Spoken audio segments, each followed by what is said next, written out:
Assalamualaikum warahmatullahi wabarakatuh. Kami dari kelompok 1 yang terdiri dari 3 anggota, yaitu Alifah Naira, Dia Nurhaliza, dan Irma Kurotaini. Di sini kami akan membahas tentang komunikasi data dan jaringan. Komunikasi data dan jaringan. Pengertian komunikasi data. Komunikasi data adalah pertukaran data antara dua perangkat atau lebih melalui jaringan. Nah, jaringan tersebut bisa melalui jaringan internet maupun jaringan lokal.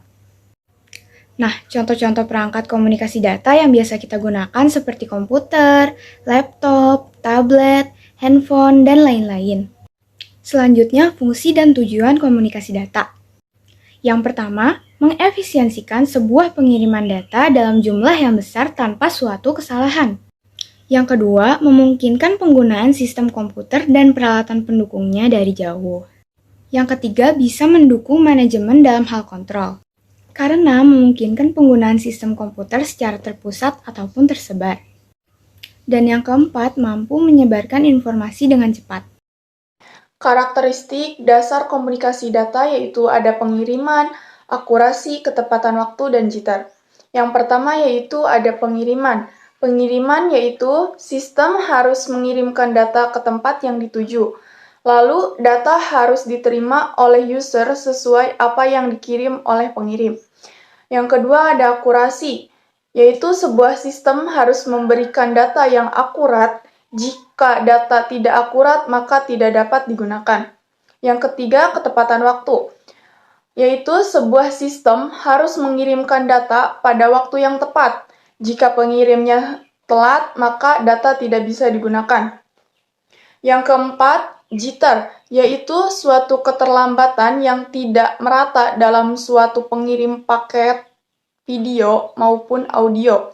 Intinya, jitter ini adalah variasi dari delay pertama dengan delay selanjutnya.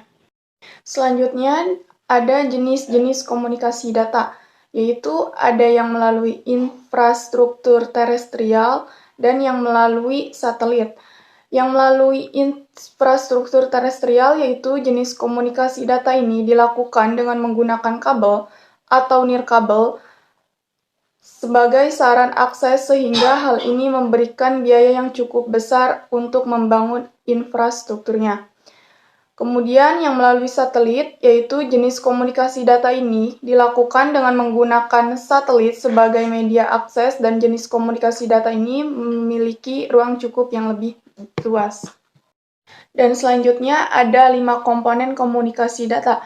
Yang pertama pengirim, kedua penerima, 3 data, 4 media transmisi, dan yang kelima protokol. Yang pertama yaitu pengirim. Pengirim suatu perangkat yang mengirimkan data. Lalu yang penerima yaitu suatu perangkat yang menerima data. Dan yang ketiga yaitu data. Data yaitu sebuah informasi yang dipindahkan dari pengirim ke penerima. Keempat, media transmisi, yaitu sebuah media yang digunakan untuk mengirimkan data tersebut. Dan yang kelima yaitu protokol. Protokol yaitu sebuah aturan yang fungsinya menyesuaikan atau menyelaraskan hubungan. Adapun dampak pemanfaatan komunikasi data dan jaringan yaitu terbagi menjadi 2, dampak positif dan dampak negatif.